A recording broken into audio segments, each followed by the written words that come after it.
Irmãos e irmãs, vamos a mais um momento da nossa liturgia da palavra, momento de fé, de introspecção, de meditação.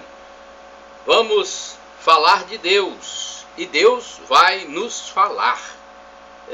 Deus nos fala, nós temos que abrir o nosso coração. Você encontra a liturgia no meu blog, repórterpaulomaciel.blogspot.com, facebook.com/Paulo Maciel da Rádio, canal no YouTube Paulo Roberto Maciel.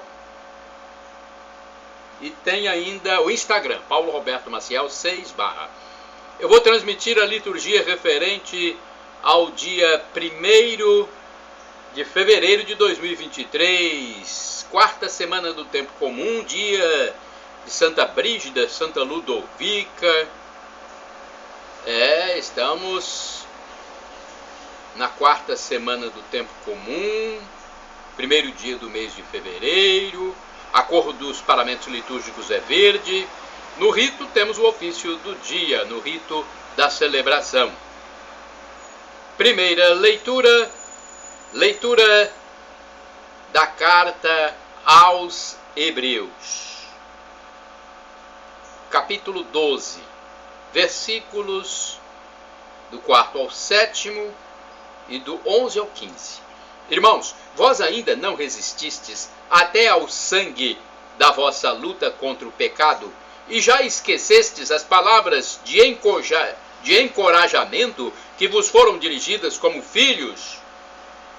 Meu filho, não desprezes a educação do Senhor, não te desanimes quando ele te repreende, pois o Senhor corrige a quem ele ama e castiga a quem aceita como filho.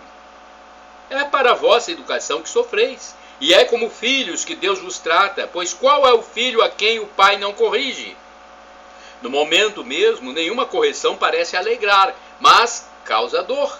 Depois, porém, produz um fruto de paz e de justiça para aqueles que nela foram exercitados. Portanto, firmai as mãos cansadas e os joelhos enfraquecidos, acertai os passos dos vossos pés, para que não se extravie o que é manco, mas antes seja curado. Procurai a paz com todos e a santificação, sem a qual ninguém verá o Senhor. Cuidai para que ninguém abandone a graça de Deus, que nenhuma raiz venenosa cresça no meio de vós, tumultuando e contaminando a comunidade. Palavra do Senhor, graças a Deus. Vamos ao Salmo responsorial. É o Salmo 102 ou 103 na Bíblia de Jerusalém, versículos do 1º ao 2º, 13 ao 14, 17 ao 18a, refrão, versículo 17. O amor do Senhor por quem o respeita é de sempre para sempre. Repitamos: o amor do Senhor para quem o respeita é de sempre e para sempre. Bendize, ó minha alma, ao Senhor, e todo o meu ser, seu santo nome. Bendize, ó minha alma, ao Senhor, não te esqueças de nenhum de seus favores. O amor do Senhor por quem o respeita é de sempre para sempre. Como um pai se compadece de seus filhos, o Senhor tem compaixão dos que o temem, porque sabe de que barro somos feitos e se lembra que apenas somos pó. O amor do Senhor por quem o respeita é de sempre para sempre. Mas o amor do Senhor Deus por quem o teme é de sempre e perdura para sempre. E também sua justiça se estende por gerações até os filhos de seus filhos, aos que guardam fielmente sua aliança. O amor do Senhor por quem o respeita é de sempre para sempre. Repitamos: o amor do Senhor por quem o respeita é de sempre para sempre. Vamos agora ao Evangelho. Aclamação ao Santo Evangelho inicialmente. Aleluia, aleluia, aleluia, aleluia. Aleluia, aleluia, aleluia, aleluia. Jesus percorria os povoados das redondezas, ensinando. Aleluia, aleluia, aleluia, aleluia. Aleluia, aleluia, aleluia, aleluia. Evangelho de Jesus Cristo, segundo São Marcos, capítulo 6, versículos do 1º ao 6º. O Senhor esteja convosco, Ele está no meio de nós. Proclamação do Evangelho de Jesus Cristo, segundo São Marcos. Glória a vós, Senhor. Pelo sinal da Santa Cruz, livra-nos Deus, nosso Senhor, dos nossos inimigos. Naquele tempo, Jesus foi a Nazaré, sua terra, e seus discípulos o acompanharam. Quando chegou o sábado, começou a ensinar na sinagoga. Muitos que o escutavam ficavam admirados e diziam: de onde vem? De onde ele recebeu tudo isto? Como conseguiu tanta sabedoria? E esses grandes milagres que são realizados por suas mãos? Este homem não é o carpinteiro, filho de Maria, irmão de Tiago, de José, de Judas e de Simão? Suas irmãs não moram aqui conosco? E ficaram escandalizados por causa dele. Jesus lhes dizia: um profeta só não é estimado em sua pátria, entre seus parentes e familiares. E ali não pôde fazer milagre algum, apenas curou alguns doentes, impondo-lhes as mãos, e admirou-se com a falta de fé deles. Jesus percorria os povoados das redondezas, ensinando.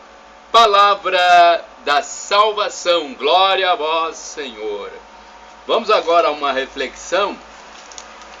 Deixa eu ver aqui, na edição da Bíblia, edição pastoral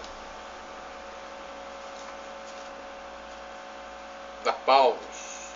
Vamos ver o que está escrito aqui. Essa Bíblia é de 1990, né? Vejamos lá, Marcos,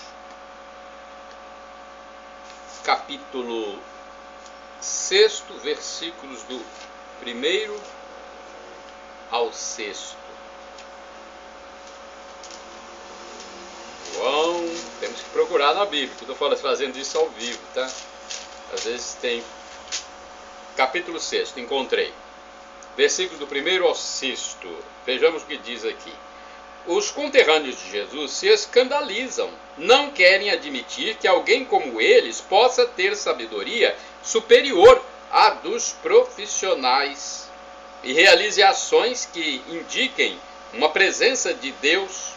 Para eles, o empecilho para a fé é a encarnação. Deus feito homem, situado num contexto social. É uma reflexão, uma explicação pequenininha, mas importante para termos a noção do que nos diz esse Evangelho, né? Agora nós vamos falar sobre os santos do dia. Deixa eu ver aqui, porque são muitos santos que eu vou passar para vocês. Tem os que estão sendo mais divulgados e tem outros que têm a mesma importância. Todo santo tem a sua importância. Eu pesquisei inicialmente no site do Vaticano e também na revista.arautos.org. Beata Ludovica Albertoni, viúva romana, é santa do dia 1º de fevereiro. Ludovica ou Luísa, olha, Ludovica ou Luísa, de nobre família romana, realizou sua vocação somente ao se tornar viúva. Entrou para a Ordem Terceira de São Francisco, onde trabalhou de modo particular para a educação das jovens mais vulneráveis. Olha o que ela diz: no passado fui mais do meu marido do que de mim mesma, sem poder me dedicar a vós, Jesus. Olha o que diz a viúva, hein? Agora, vivendo apenas por mim, deixo de ser minha para ser totalmente vossa. Agora ela é totalmente de Jesus, a viúva. Eu acho que é como algumas mulheres que esperam a morte do marido para irem para o convento, para o mosteiro. Tem mulheres que pensam assim: após a morte do meu marido, ele morrendo antes dela, logicamente, ela já fez os votos de ir para o convento. Que bom, hein? Para um mosteiro.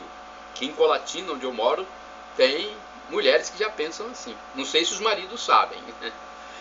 Nem sempre é fácil pertencer a uma família nobre É claro que a sobrevivência é garantida, mas há obrigações, às vezes muito onerosas, às quais é preciso se submeter. Isso Ludovica sabia muito bem.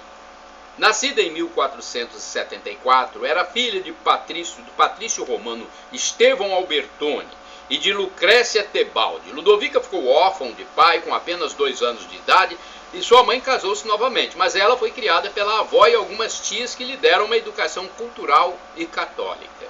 Aos 20 anos, Ludovica teve que renunciar à sua vocação, certamente religiosa, e se casar, conforme o desejo da família, com o nobre do bairro romano de Trastevere, Tiago de Cetera, de caráter rude e instável. Não obstante, a jovem foi uma esposa fiel e lhe deu 3 filhas. Aos 32 anos, porém, ficou viúva ao ganhar a contenda com seu cunhado sobre a herança do marido, distribuiu os bens entre suas filhas e ofereceu toda a sua parte aos pobres. Inclusive ela mesma, se ofereceu aos pobres para ajudar-lhes no que fosse preciso. Há tempos frequentava a vizinha igreja de São Francisco de Ripa e era guiada em seu caminho espiritual pelos frades menores que a acompanharam na decisão de se tornar terciária franciscana. Seguindo as pegadas do pobrezinho de Assis, Ludovica dedicou-se de modo particular a tirar as jovens da rua da ignorância, educando-as pessoalmente, ensinando-lhes uma profissão honesta com a qual se manter. Em 1527, durante o saque de Roma pelos Lanziknecht, eu não sabia desse saque a Roma, olha como a gente não sabe de muita coisa, Houve um saque de Roma pelos Lanziknecht. Ela, então, não poupou esforços para ajudar os romanos, abrindo-lhes até as portas da casa, levando-a a receber o título de mãe dos pobres. Faleceu aos 60 anos. Foi sepultada, segundo seu desejo, na Capela de Santana, na igreja de São Francisco de Ripa.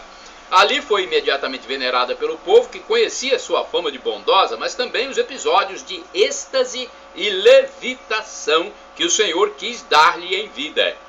O artista Gian Lorenzo Bernini dedicou-lhe uma famosa estátua, obra-prima da escultura barroca. Foi beatificada pelo Papa Clemente X em 1671 e é venerada como copadroeira de Roma. Outro santo, do dia 1º de fevereiro, Santa Brígida, abadesa na Irlanda. Brígida, que continuou a obra evangelizadora de São Patrício, foi fundadora de um dos primeiros mosteiros da Irlanda em Kildare, perto de Dublin, onde foi a abadesa dos ramos masculino e feminino. Na Idade Média, os peregrinos a ela recorriam, dizendo: Santa Brígida, protege-nos na nossa viagem. Outros santos são Sigisberto III, rei, que morreu no ano 656, filho do rei merovingio Dagoberto I. Construiu os mosteiros de Stavelot, de Malmed, na Bélgica. Distribuiu esmolas às igrejas e aos pobres. Morreu em Metz, França, aos 26 anos. Nossa, morreu novo, hein? Santo Agripino, bispo e mártir, que morreu no século VII. Vamos ver a história de Santo Agripino. Muito se empenhou na conversão dos arianos em sua diocese. Foi martirizado por idólatras em Puy-en-Velay, França. Outro santo, São Raimundo Abade, que morreu em 1163, abade do mosteiro cisterciense de Fitero, Espanha, e fundador da Ordem de Cavalaria de Calatrava. Seus membros se submetiam à regra beneditina e foram uma das forças mais atuantes da Reconquista. Beata Joana Francisca da Visitação. Joana Francisca da Visitação, virgem, morreu em 1888. Fundadora do Instituto das Irmãzinhas do Sagrado Coração em Turim, na Itália. Beato Luiz Variara, presbítero, morreu em 1923. Missionário salesiano, de origem italiana, falecido em Cúcuta, Colômbia. Dedicou-se aos cuidados dos leprosos e fundou a congregação das Filhas dos Sagrados Corações de Jesus e Maria. Olha, alguns santos, né, resumidamente, que nós falamos aqui. Shalom Adonai, uma expressão hebraica que significa a paz de Deus é o que eu desejo para todos vocês, a paz de nosso Senhor Jesus Cristo. El Shaddai significa Deus onipotente, Deus todo-poderoso. Ele proverá aquilo que você deseja, se for para o seu bem. E Maranatá, como dizemos nós católicos, ou Maranata, como dizem nossos irmãos separados, os evangélicos ou protestantes. Não importa a pronúncia, o significado é o mesmo. Vinde, Senhor Jesus. Um dia Jesus voltará e espera, logicamente, encontrar-nos reconciliados com Ele. Ele nos dá a graça e nós temos que tomar posse dessa graça. Perdão, Senhor, pelos meus pecados passados, presentes, futuros, físicos e espirituais. Pecados no pensamento, palavras, atos, omissões. E me dê a vida eterna. Senhor Jesus, eu quero a vida eterna convosco.